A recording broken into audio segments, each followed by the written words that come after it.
Hello again, everybody, and welcome to Warriors Walkoff here on HBC TV 25. I'm Justin Barrientos. Thank you for joining us. We'll start by talking baseball today with head coach Kyle Polk, and just finished up the NSIC tournament. Kind of give us your overall thoughts of that. You dropped the first game and then come back and win a couple. Yeah, it was a great experience, and I think it really showed our guys what we can do. We've been trying to talk all year long about the schedule we play in preseason before conference. We always load it with top teams. Knowing that win and loss, honestly, to me, win and loss in those first games in the season isn't matter. We're learning to find out more about ourselves and then to set us up for conference and conference play and then hopefully get in the playoffs. And I think they finally realized, hey, yes, we can play the top teams now. Augie eventually won the conference tournament 4-1 the first game. It was a good game. We had chances.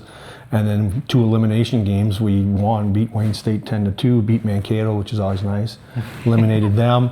And then we had a slugfest with Minot State on Saturday, 11-10, and we were one hit here or there from winning that, and then probably having to go and continue. But it was very positive for our guys because I think they finally got in, yes, we can compete.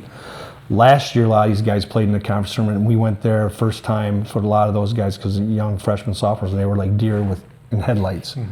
This year, they all came out, and they came out and played well. We pitched well, we played great defense, we hit the ball, got key hits when we needed it, and it was fun. It was a fun weekend. Now, I know that when you had played Augustana and that what ended up to be a 4-game set, you win that last game, and then you come in the tournament against Augustana for the first time, and like you said, you lost 4-1. But did that game kind of set you up for the 2 wins then the next day because it did prove that you can hang in there with everybody? Yeah, I think so. I think the guys had confidence that yes, we can play. Augustana, defending national champ, and they're the #1 seed in the region again. The selection was last night, and so that we played with them. We played in 5 games. We won 1 or whatever, but we played with them all 5 games. And it wasn't like blowouts. They didn't kill us or whatever you want to call it. We played and had chances to win probably 2 of those, if maybe not a third one. We could have maybe if we just a couple things worked out right. All right, let's talk about the Wayne State game first. 10-2 win in that one. As you said, that was an elimination game. Tell us a little bit about that game. That seemed to be a pretty good game for you guys. Yeah, we played really well. And Dylan Whitaker, and when you get in the playoffs times, it's really things start with whoever's on the mound. The first game, Aaron Mutter did a great job against Augustana, and then Dylan Whitaker came up, and I call Aaron and Dylan our #1A and 1B. And Dylan did a great job in keeping them off the bases, keeping them off balanced, commanding the strike zone, and then allowing our guys, when we had chances, to offensively do the job. We had a couple key hits in that game when we scored runs early and got up on them, and then once we got up and the way Dylan was pitching, we know if we get to the back end of our bullpen, we're going to be sitting up pretty good. Yeah, and that happened. Nick Harold got 2 saves in the 2 wins that she had, so he pitched really well too. Yeah, he pitched really. Actually, he was named for the alternate team because he had appeared in 3 of the games, pitched over 4 innings, gave up 1 hit. And got the 2 saves. So we know that coming in those games, we knew that if we get to the back end, we can get to Parker and Jacob Watska and Nick Harold to finish games, we'll be okay. All right, then we go to the Minnesota State game. As you said, always nice to beat your rival, yep. Minnesota State. They were receiving votes coming into the NSIC tournament, so that'd be doubly good to beat them. Yeah, exactly. And they made the regional 2 now. So we look back, we played them 4 games. We went 2-2 with them. So that's a positive for us moving on to next year. But again, another great job. Kyle Gendron, the freshman pitcher, did a great job in that game, and then I think Parker Holmstrom followed him up, and then Nick Harold finished it off again and got the save in that game too. But again, we had a couple key. It was their guy pitched a great game too against us. I think he struck out 13 or 14 of us, so that was a little frustrating. But we were able to get key hits at the right time, get some runs in, and then hold them. Made some good defensive plays a couple times, double plays to get out of some jams, and just like I said, we just played really good all-around baseball all weekend. All right, and then we moved to the Minot game, which was a crazy game. You had a lead at the beginning of the game, and they kind of slipped away, and then you come back, and just back and forth all over. Yeah, it was. And honestly, I think Minot State was probably the best hitting lineup in our league this year.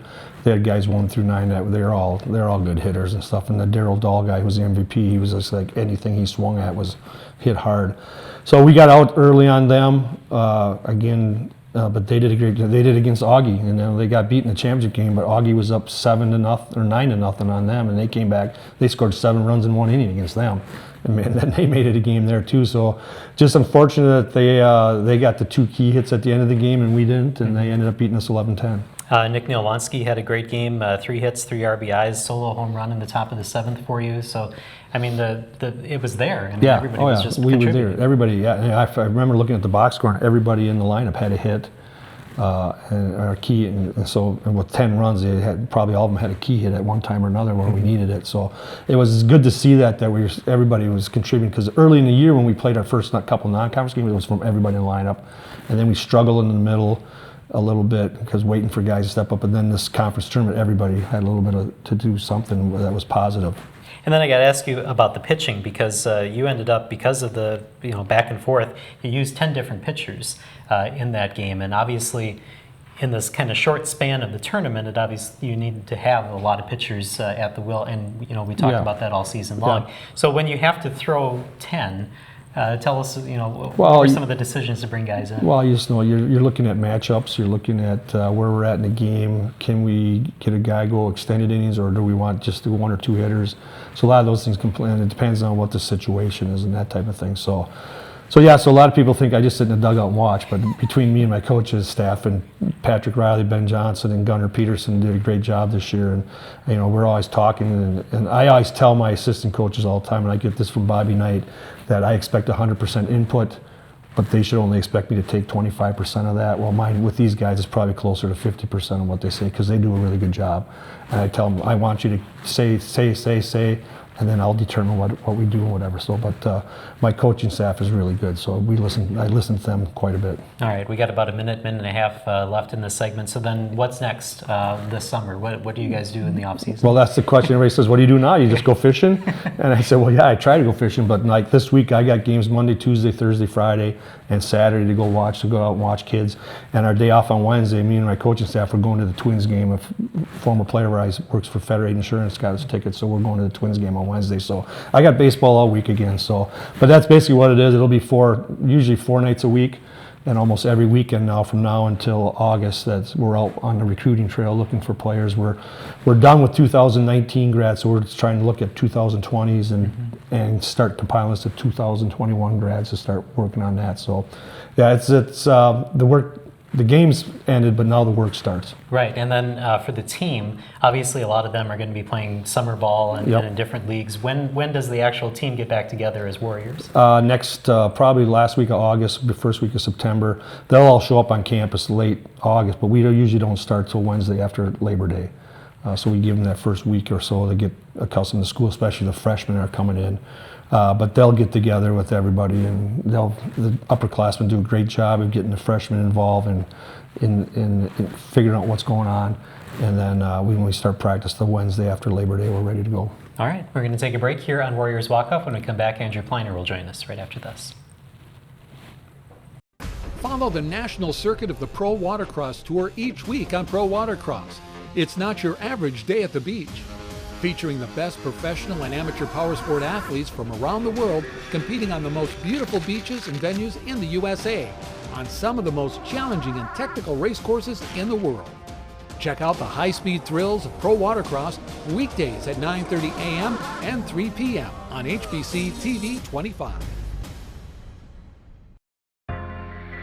20 years experience as a New York City prosecutor with over 30 homicide convictions. I'm Anasiga Nicolazzi. I know what it takes to win a murder case. That was the person you need to find, whoever left those prints. Let me take you inside the fight for justice. Now the chess game is on.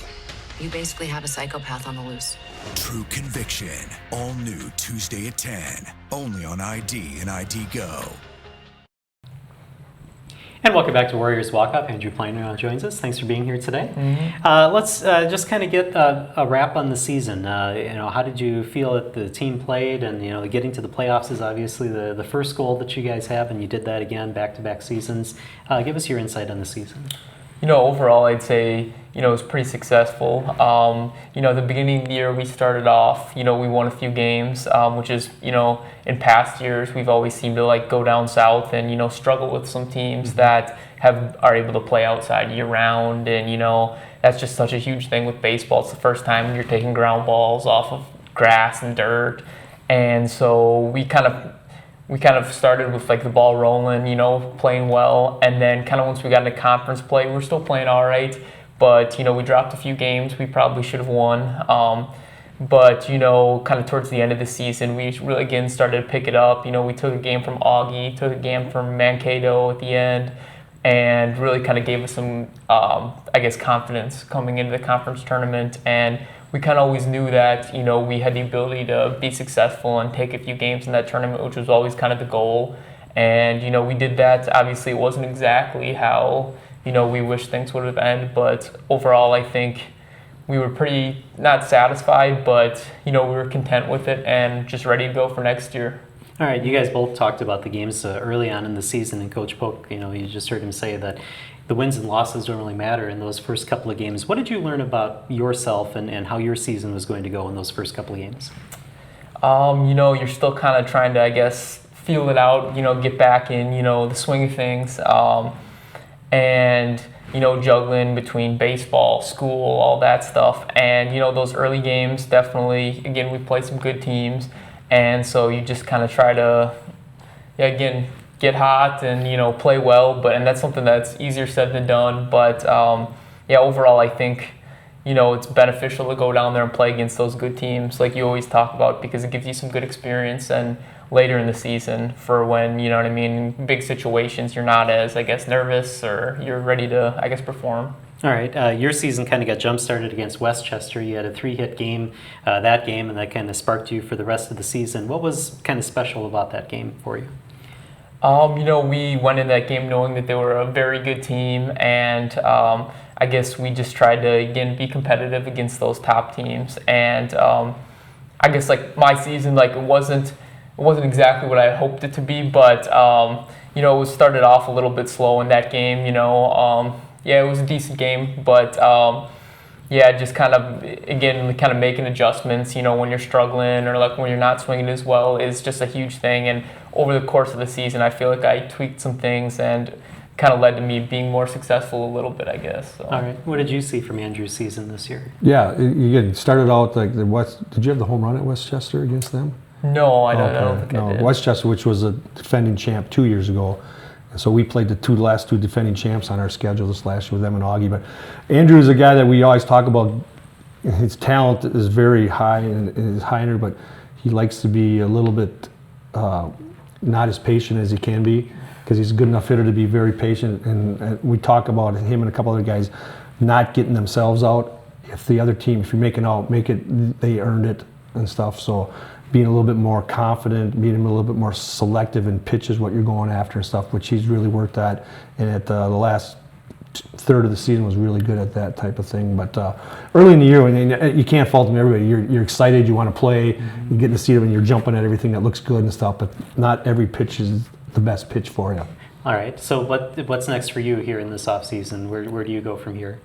You know, just going. I know a lot of the guys are staying in Winona, working, doing all that, and so we're just gonna, you know, lift, you know, hit, and just improve, get ready, get better for next year. And again, like our goal, just hopefully, you know, again make it to the conference tournament, but not only do that, and hopefully, you know, make a regional spot, because that's like a big goal of, I guess, all of ours as a team. Now that we know we can be successful in the conference tournament.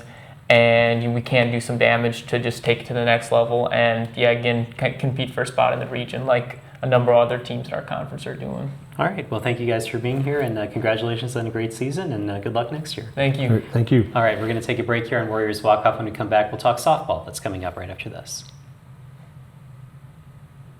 Your community matters. So does making sure it's well protected. Because Sally's isn't just a cafe. And Smith's isn't just a flower shop. It's years of hard work and investment. Hey, new equipment looks great.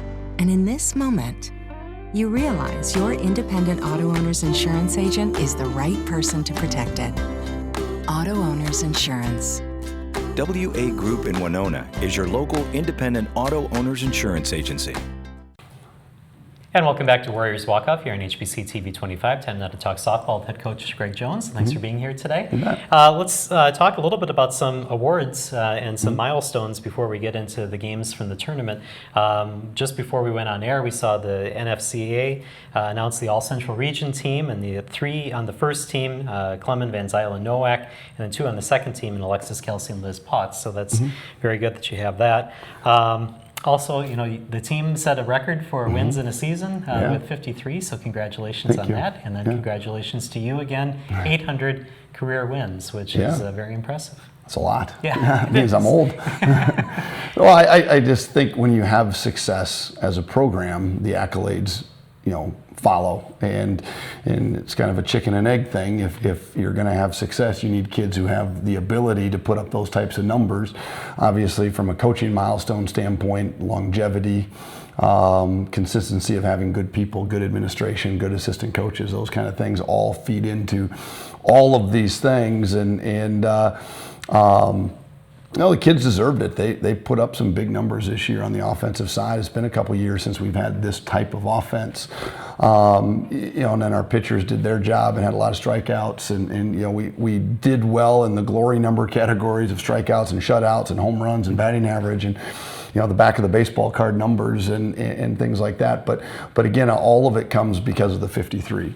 That was the biggest number. And school record for wins is, when we set the school record 2 years ago at 52, I couldn't believe it. And then to trump it this year was, when we left the conference tournament, had 50 wins, I remember thinking, wow, we got a shot now to break the school record again, and I never thought that would happen. And after we set it at 52 a couple years ago, that's just a lot of wins in a season. And now that you're capped at 56 games in the regular season, that's just a big number to get to. All right, and then Jordan Clement, I think, set a school record for wins in a season with 29, and Lainey Van Zyl, I think, has the record for career batting average.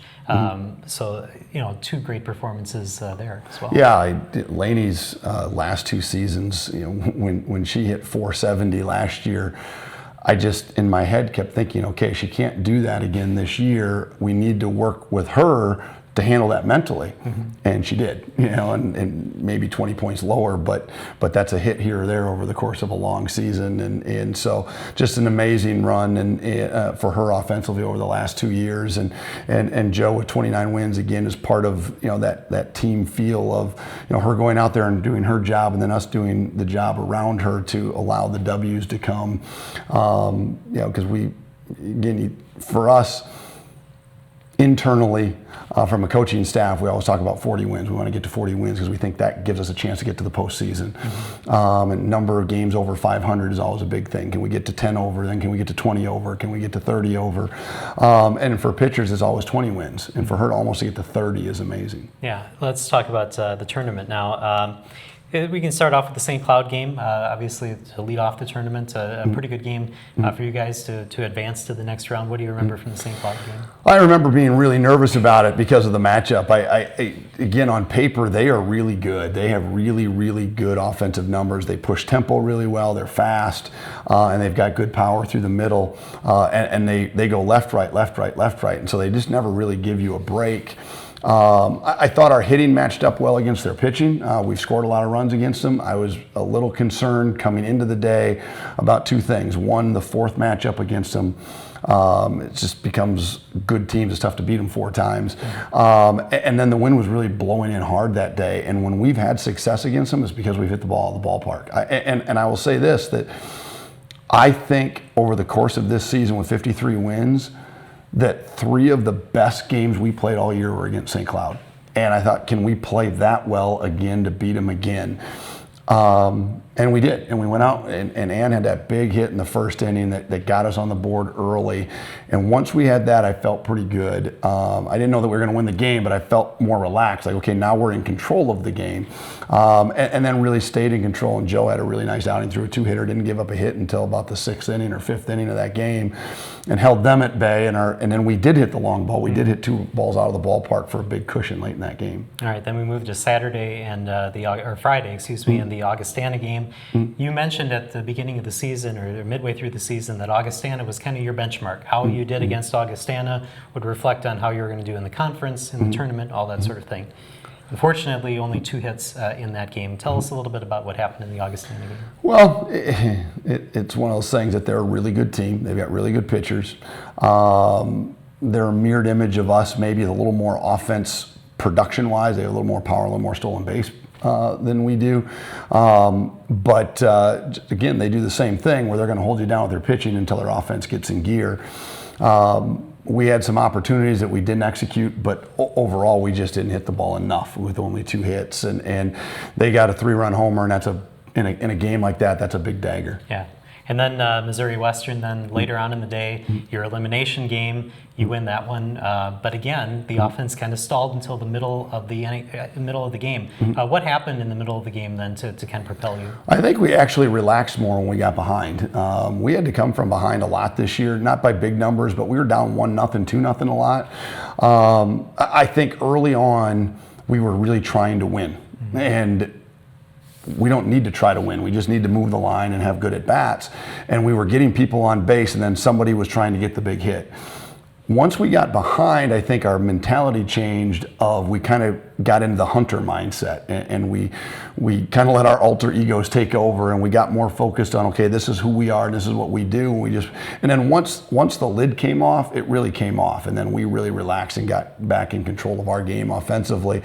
But I think through all the things that we accomplished this year, one of the more impressive things that we did was we won 6 games in elimination games this year through the conference tournament and the regional tournament. We won 6 times with our back against the wall against regionally ranked teams and nationally ranked teams. And that's an impressive thing, because what's easy to do is what we were doing early in that Mo West game, which was press.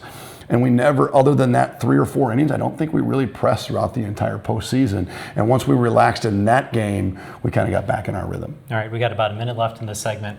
Augustana on Saturday, you win one, and then you lose that last championship game for the Central Region. Tell us a little bit about Saturdays. Yeah, I mean, the first game was one of the best games I've ever been a part of. I mean, it was just so intense with all that was at stake, because unfortunately, the way Division II set up, it's not like they seed this thing nationally. They seed it regionally.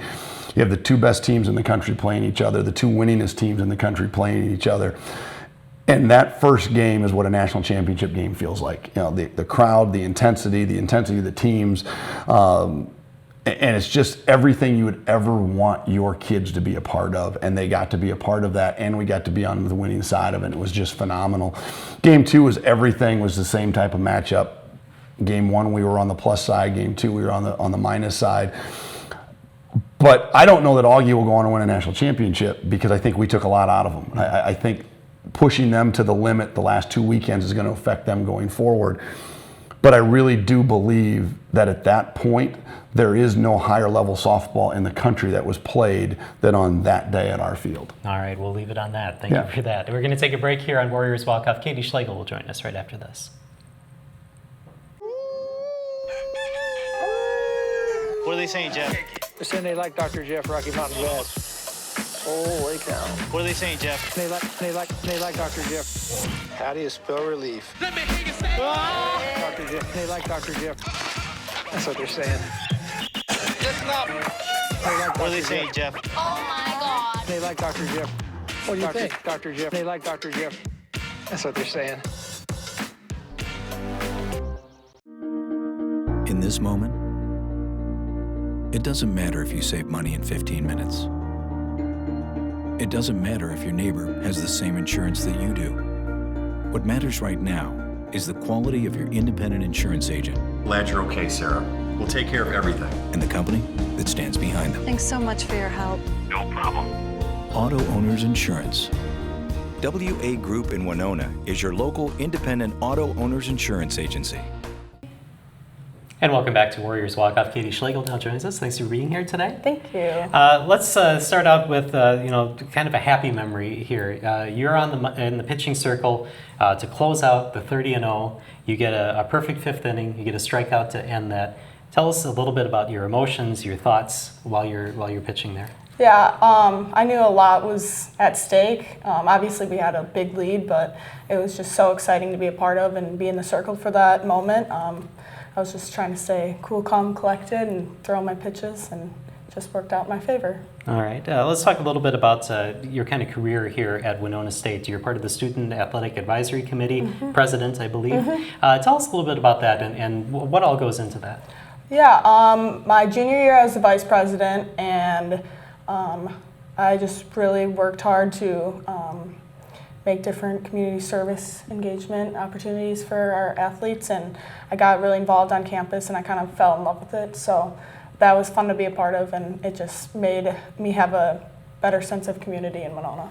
All right, and then I think it was last year or in 2018, the whole conference was here for the SAC thing, and I think you had like a boat tour and all that kind of thing. What was that like to have the whole conference come here to Winona? Yeah, that was really fun. It's been a really cool getting to know other student athletes, not just at Winona, but from around the NSIC. So having them here in Winona, just showing off the amazing city we have was really cool, and they all seem to really enjoy it. All right. And then your decision to come here to Winona State, you and Lainey Van Zyl were high school teammates and college teammates here for 4 years. What was the decision to come here? Well, Lainey and I didn't know each other before high school. Oh, okay. Okay. But my sister actually went here, so kind of being here when I was younger, it was pretty cool. So it was cool that I could come here too and kind of have the same type of experience she had, but she didn't play sports, so yeah, I guess my sister had a lot to do with it. And then just with softball, I know Winona State had a great program, and then being able to play for Coach Jones was awesome too. All right, I want to kind of ask both of you this question. I saw that the post-game press conference after the loss, and it's just heartbreaking to see that. But what you said was that Katie is everything that this program is, and the heart of this program. Tell me about that. Well, for us, culture and family are really important. And in 2016, our culture took a little bit of a hit. And I realized at that point, I used to think that the team would kind of police the culture itself, and that once you kind of have it set, it just kind of maintains itself. What I realized in 2016, when we took a little bit of a hit and we had some chemistry issues, that we needed to take a more active role in it. And at that point, we had a team meeting the following fall, going into the 2017 season, and we met and we talked about a lot of things as a team, but Katie was a really big part of the new standards we set as a program. And one of her biggest things was, if you see something, say something. And that was her idea, and we just really kind of held that throughout. And we talked about living up to standards instead of living by rules. And that's just an example of what Katie does and has been for us. But she has lived our culture, and she's shown everybody what culture looks like and what it feels like and how to incorporate people and what no big deal looks like and just those types of things. Because it's easy to talk about it, it's easy to hang up a sign, it's easy to put a slogan on a t-shirt. What Katie does is she lives it every day in front of everybody and makes everybody else feel what that feels like and see what that looks like. All right, and your thoughts on what you just heard from your coach? Going back to my freshman year, it was pretty not what I expected coming in, but just seeing how the culture has grown over the past 4 years, and my last year, it was just amazing to be a part of. Everyone loving each other and everyone getting along and being a family. Yeah. And what's next for you? I understand you're a double major in math and Spanish? Yep, I am going to student teach in the fall, so hoping to get through that. Where are you student teaching? Back home in the Milwaukee area, New Berlin West High School. Oh, very good. Yeah, so it should be pretty fun. Yeah. I'm excited. Well, good luck with that. Thank you very much. Congratulations on everything that happened this season in your career here at Winona State. Thank you. All right, and thank you for joining us here as well, and we'll see you next year. Sounds great. Thank you for having us. Thank you for joining us here on Warriors Walkoff, and we're done for this season. We'll see you in the fall. Thank you for joining us here on HBC TV 25.